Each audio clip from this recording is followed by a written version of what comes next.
you came in after he went around, raise your hand and he'll take care of that. I think it's all covered. I don't know how many times that I have talked about Martha.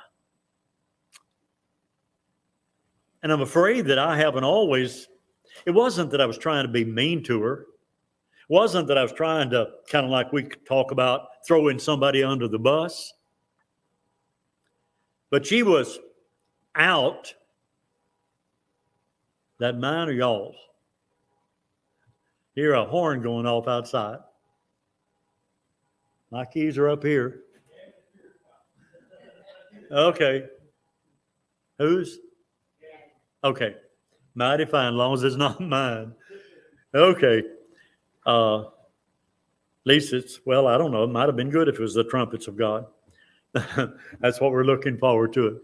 But I've often thought about Martha in a negative way. I've always thought of Mary as wanting to be the one to sit at the feet of Jesus and hear, to grasp every precept and word. Well, I don't think that was a bad way. But in the last 48 to 72 hours, I've changed. And I want to tonight in our lesson sheet, just like we've done with all that we've had before, I want us to explore that.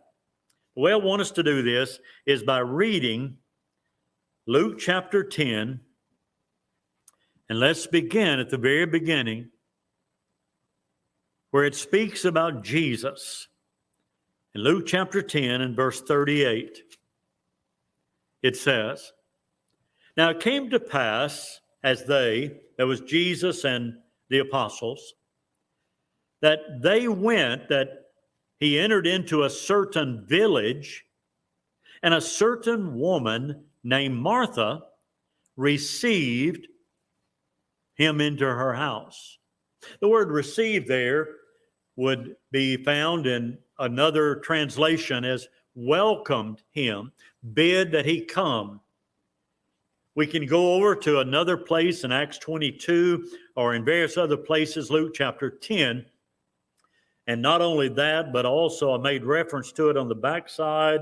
I believe it was, and I'm not seeing it right this very second. Anyway, they were friends with Jesus. Jesus loved them. Mary, Martha, and Lazarus, Mary and Martha's brother. And it was like a place where Jesus could go and be welcomed there when he was passing through. Well, it says very simply, Martha received him into her house. Verse 39. And she had a sister called Mary, which also sat at Jesus' feet and heard his word. But Martha was cumbered. What does that word mean?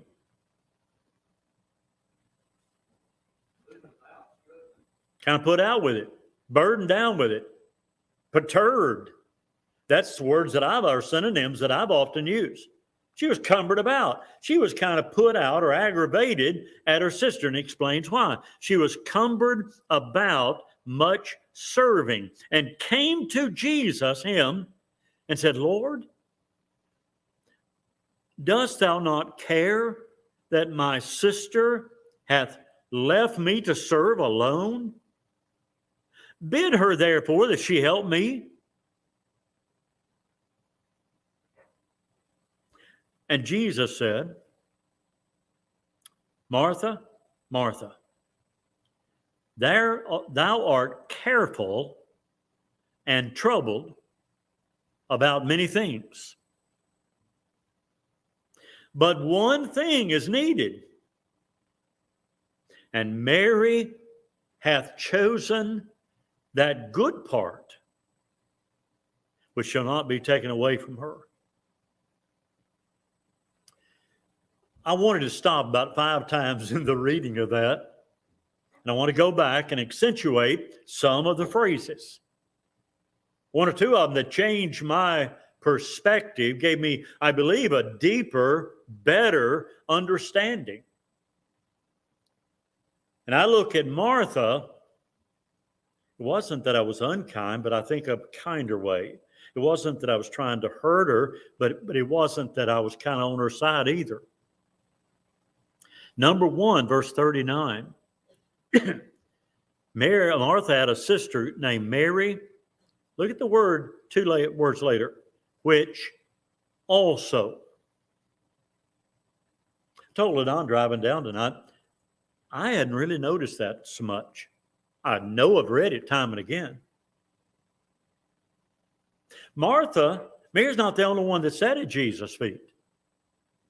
Mary is not the only one that listened and wanted to hear every word that flowed across his lips. Martha also sat at Jesus' feet and heard his word, his doctrine, his teaching.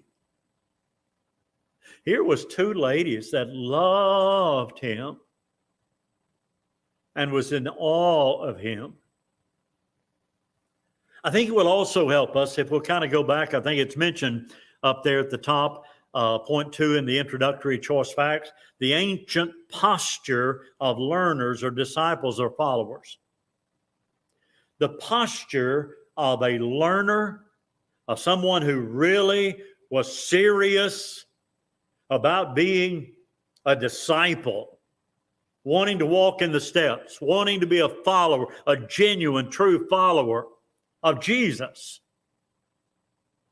It was often said of them, they sat at the feet of this one. I can give you a point of reference.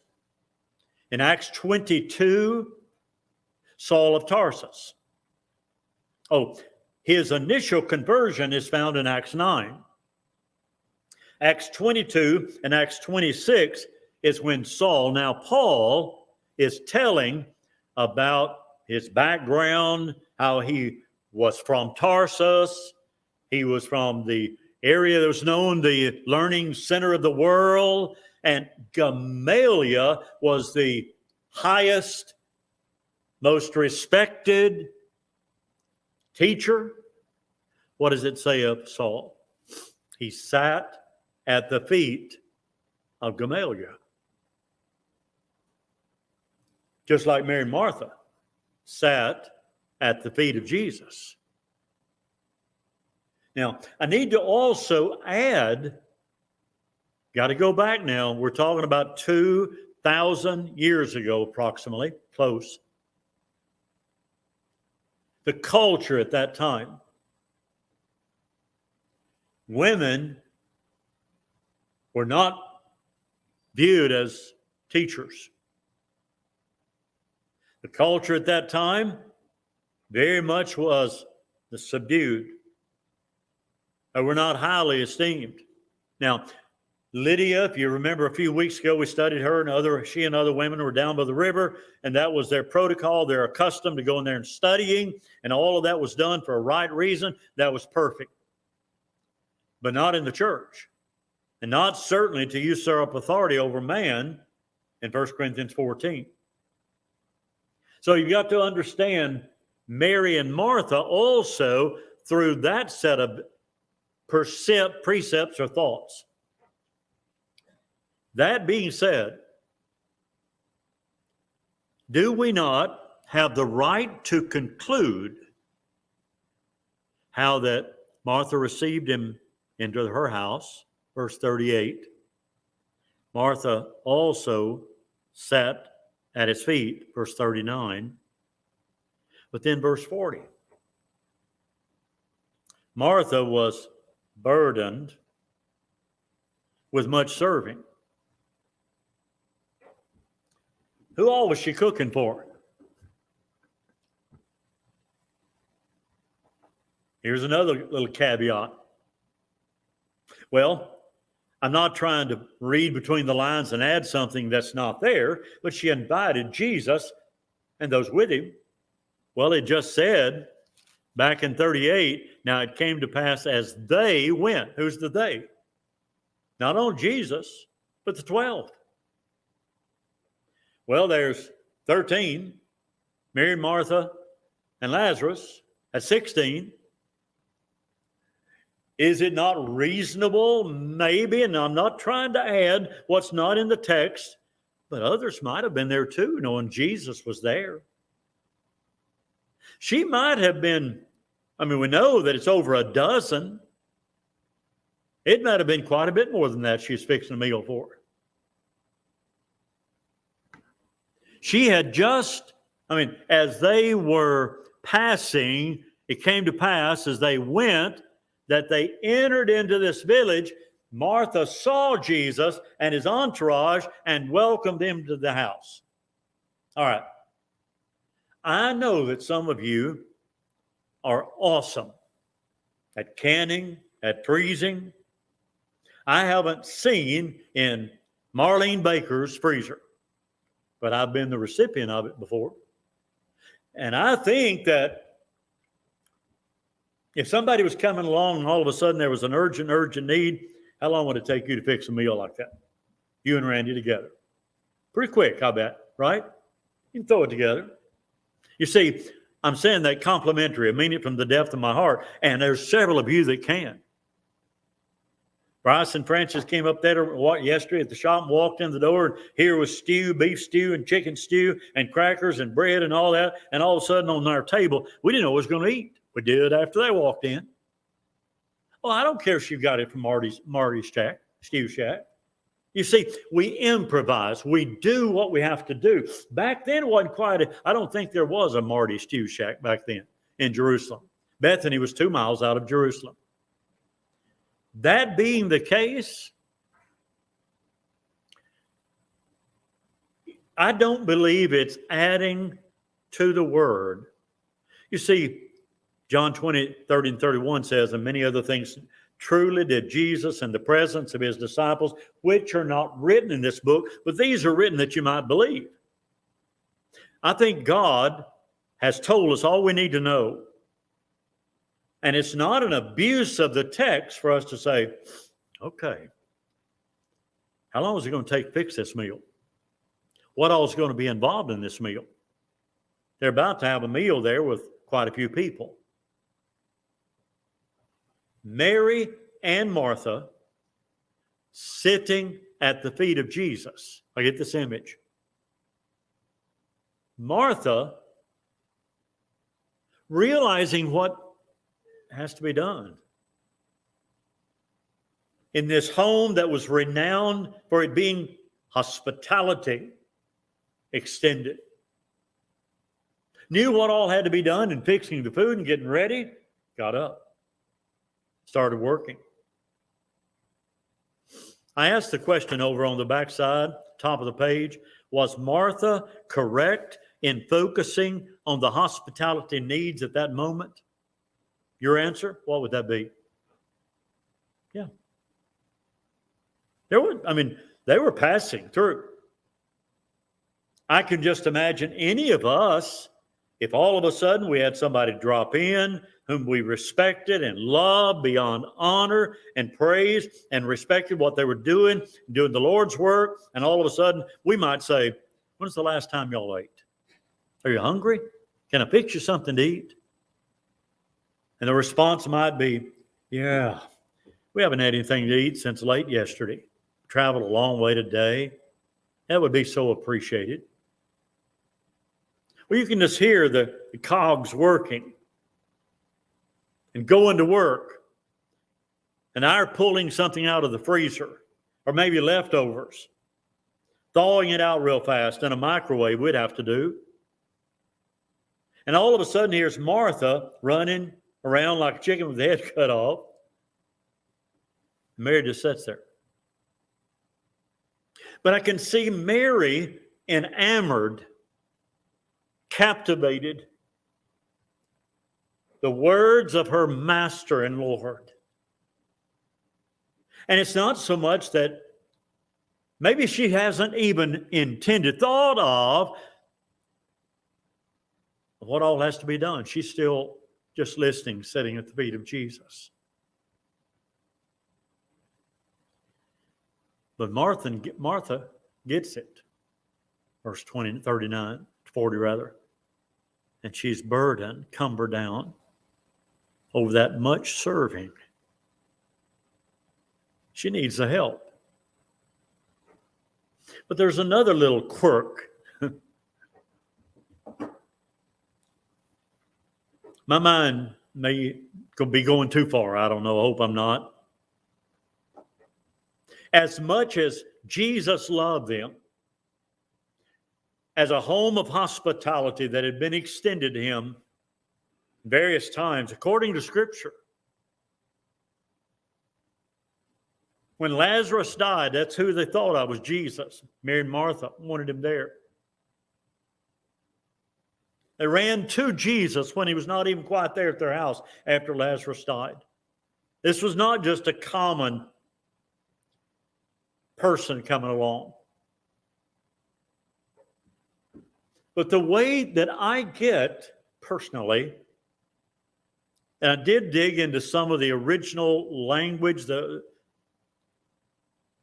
they were a home that likely was just renowned, known for their hospitalities.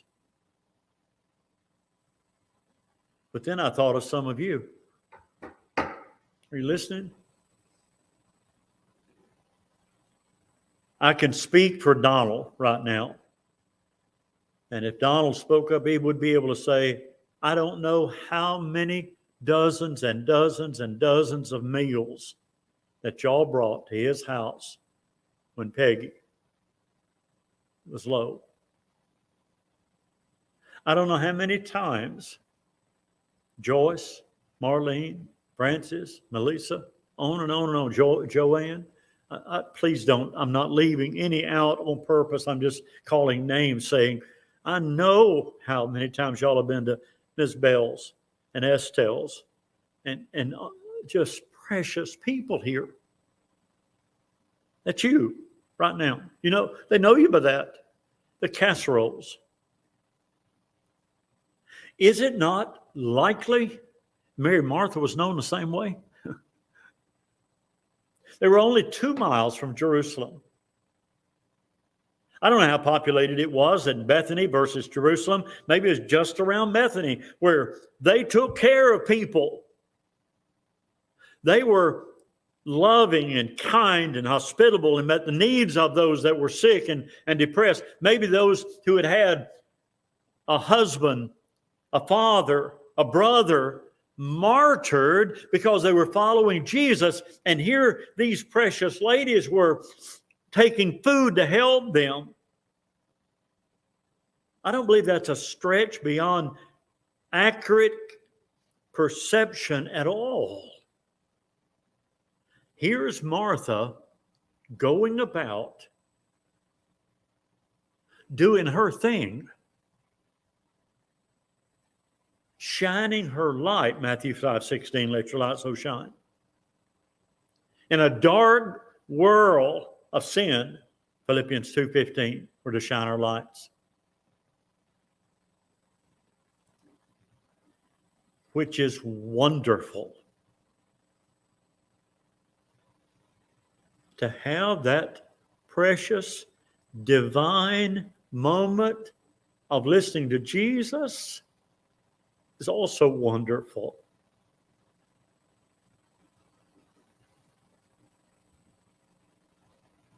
When Martha says, Lord,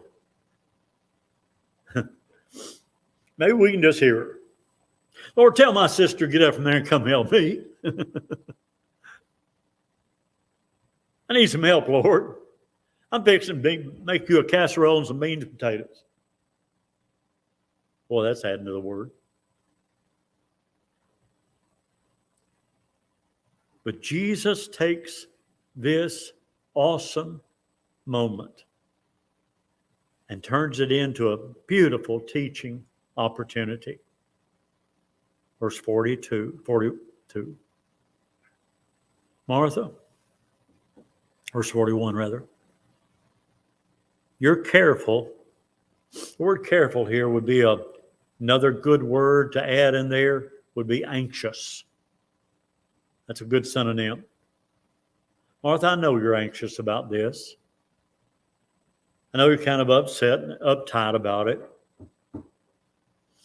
I know, Martha, that You want to do your excellent job just like usual. I dare say he probably could have said, I've eaten some of your food and I know how great it's going to be. Martha, you're anxious and troubled about many things.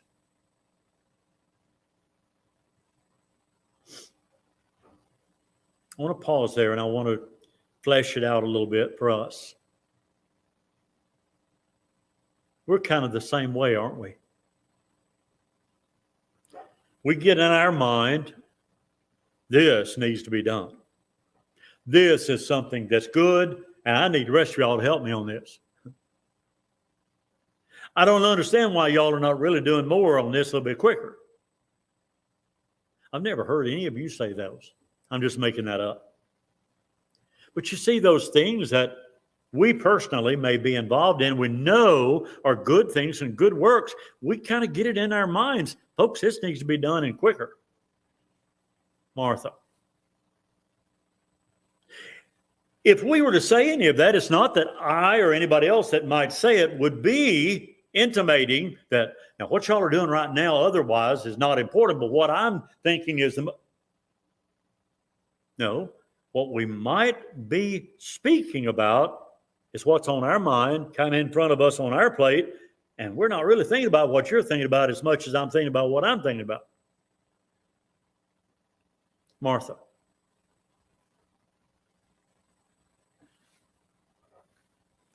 I guess right now is a good time for me to add this, though I have not heard one word by you precious people about the works that have been kind of going on behind the scenes here at Cedar Grove and the construction that I hope won't be long and it'll be beginning. We may even have to be meeting over in the annex during the construction. We're going to be renovating the bathrooms. The reason Newell stood in the pulpit this past Sunday and just updated you is we wanted you to know that you haven't seen anything yet, progress-wise, as far as like anything starting constructing, but it's going on. And we just want you to know that because I know it's important to some of you very much. So your four elders are trying to put their finger on the pulse and trying to help you to be acclimated, know about, so you won't be concerned like Martha was. Okay. Martha was cumbered and much serving.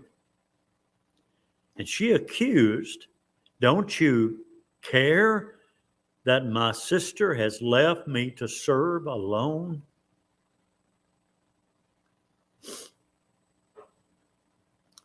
I think it's another way in which Martha might have said, Lord, I'm having to do all this by myself.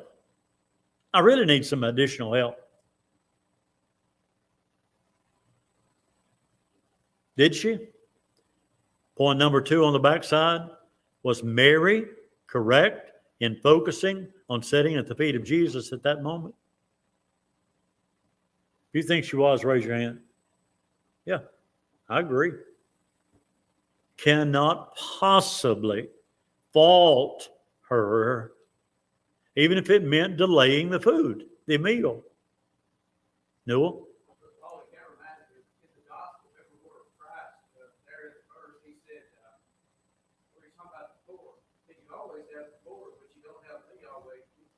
Oh, great point. Yes.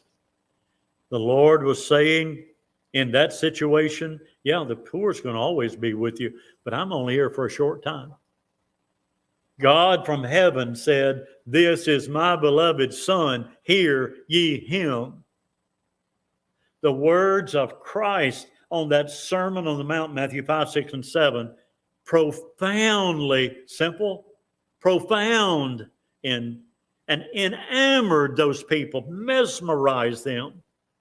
Mary, you're in this situation too. 2 different times on our lesson sheet, I hope it was the right thing how to use, but I called it divine moments. Mary was in the presence of deity. She wanted to listen to God in the flesh. In John chapter 1, let me quote it again. It is thrillingly awesome. In John 1:1 says, in the beginning was the Word. Now, the beginning in John 1:1 is before creation. When God the Father, God the Son, God the Spirit. In the beginning was the Word. The Word there is Jesus. In the beginning was the Word, and the Word was with God, and the Word was God. Jesus. Drop down 13 more verses in John 1, verse 14. It says, and the Word, Jesus, was made manifest in the flesh, came and lived among us. Mary was with God in the flesh. Martha didn't see it quite that way.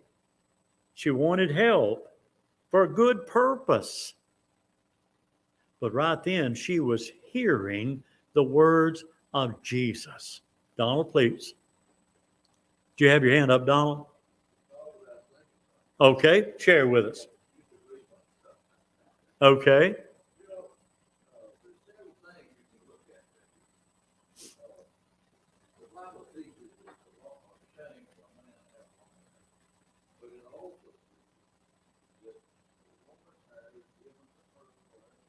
Right.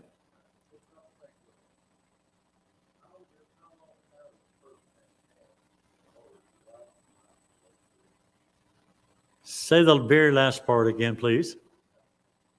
I just didn't hear you.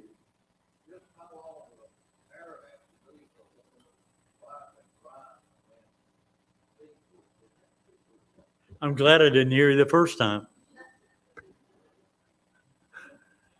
That's a good question. I don't think I've got time with 7 minutes left in our class to address the length of the hair of the woman, even though that's really a good study. And it is speaking in Paul's letter to the Corinthians about the woman's hair being a glory to her. And it even adds that it's a shame for a man to have long hair and so forth. That's a good matter. But if it's okay, let me maybe save that for another time. And I've already got another couple of questions that's also been asked. And what I might do is a Sunday night and do a study on 3 or 4 topics like that. Other thoughts or anything else on that? Yes, Gavin?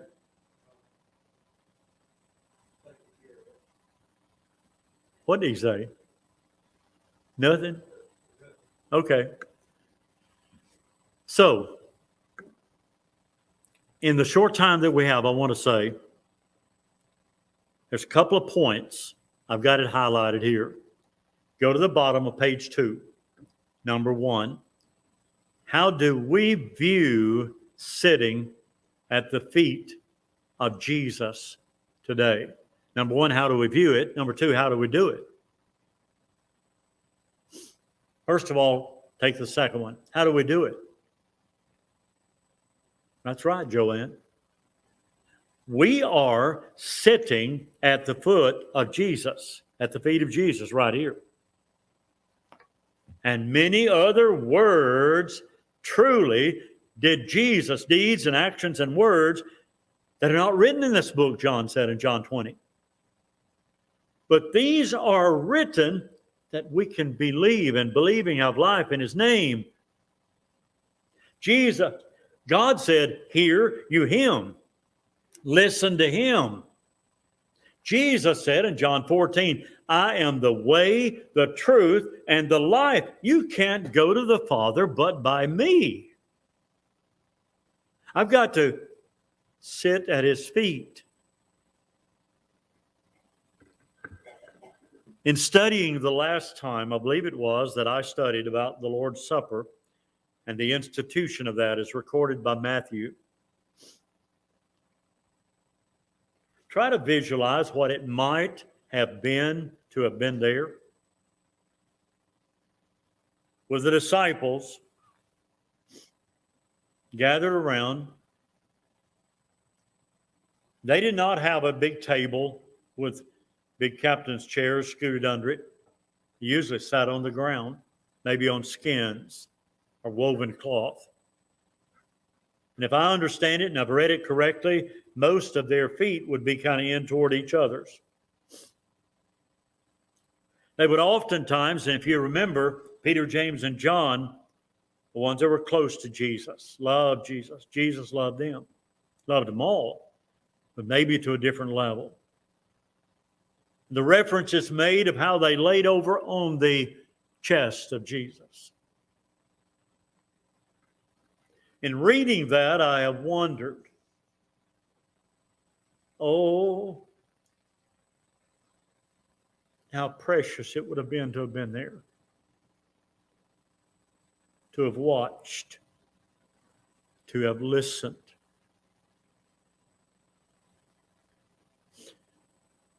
We didn't live there then. But I reprimanded Paul in my thoughts. And even though I wasn't physically there,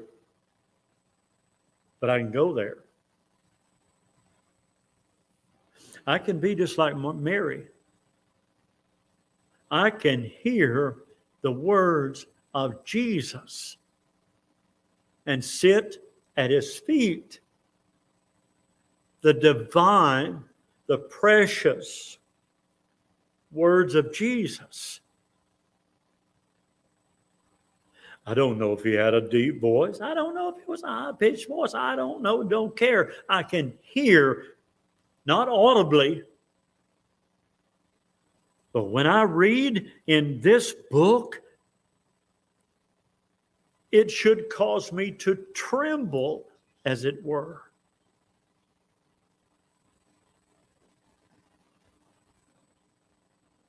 So, with an economy of time, a couple of minutes left in our class time, number 3 at the bottom. What helps us in separating the physical from the spiritual? How can we focus on the important and the eternal matters while also taking care of the temporary, earthly matters?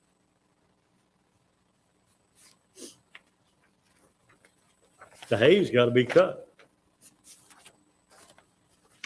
Got to get it off the ground before the rain. There's a certain time when the corn's got to be harvested. I get that. I've got 41 days before polishing the pulpit. So Don and I were in there a minute ago in the office. We were making a list of what all's got to be done, and we've divided into twos. This got to be done. This is wish to be done. Can you do it all? We're trying to separate the physical from the spiritual. I ran across this illustration. I don't know this person from Adam or Eve. I'm not a big fan of Yahoo.com or Incorporated, but I liked what I read. Marissa Mayer. I don't know her now. She may be evil. She may support evil. I don't know any about that. So let's get over that just for the sake of this one point. She was asked about being a mother, a housewife, and a businesswoman, and how she managed to manage it all.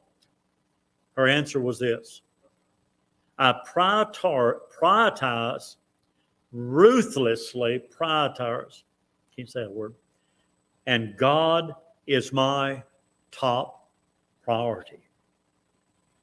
She went on to say, we achieve excellence in everything we do by organizing our priorities right, and the right way to organize our priorities is to give first place in life to God, because being God, He's first in everything.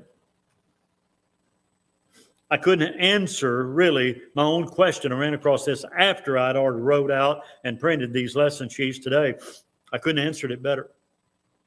That's what Jesus said in Matthew 6. Seek ye first the kingdom of God. Martha was putting the meal first. What a precious, wonderful, spirit, action, needful Mary was putting the spiritual first, even if it meant delaying the meal a little bit.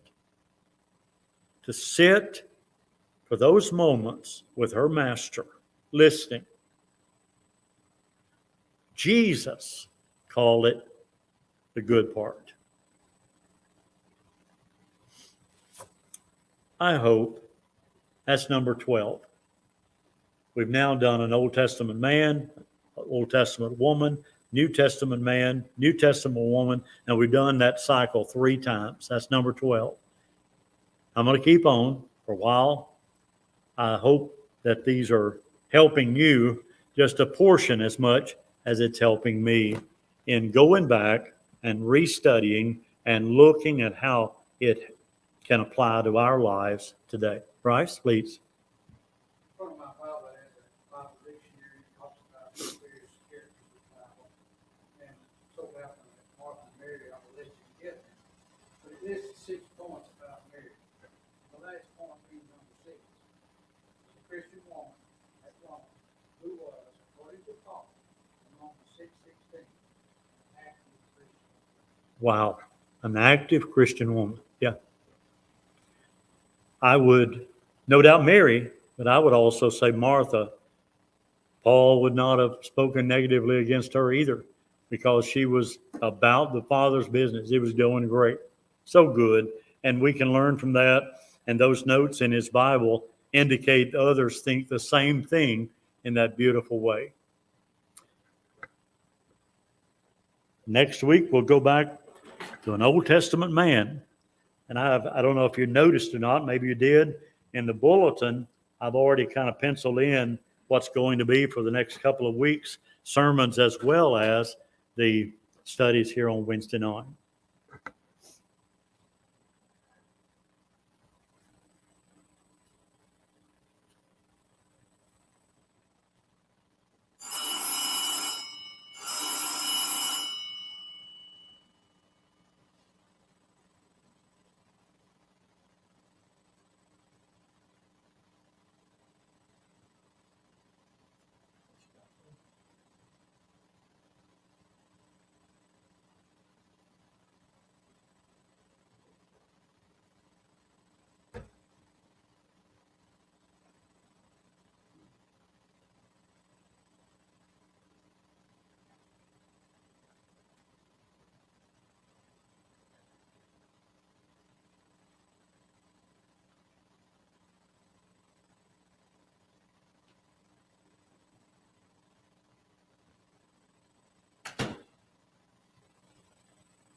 I knew that Melissa had said something about a class, and I didn't see Randy. And I thought I had it 2 + 2 that they were back there teaching. Kalina, being here with the boys from Denver, I talked to Kalina this afternoon, and she said that they were planning on being here, so that's where I thought I was waiting on. If you will be turning to number 510. 510. The words say it all. All to Jesus I surrender. All to Him I freely give. I will ever love and trust Him. In His presence daily live. May I encourage you that upon examination of your spiritual condition, you know, God knows. Many of us look at each other and very, very possibly say, well, they're the epitome of a Christian, a child of God. Everything's bound to be wonderful in their life. There's times that we do not know what's taking place or going on, maybe the turmoil or a battle, spiritual battle. If that's taking place in your life and you need to say to your family, pray for me, help me. We just don't want ever our being together and not provide any and all of us that opportunity. If you need to come to Jesus, come to Him as we stand and sing. Oh, to Jesus I surrender, all to Him I freely give. I will ever love and trust Him, in His presence daily live. I surrender all. I surrender all. All to Thee, my blessed Savior, I surrender all. All to Jesus I surrender, Lord, I give myself to Thee. Fill me with Thy love and power, let Thy blessing fall on me. I surrender all. I surrender all. All to Thee, my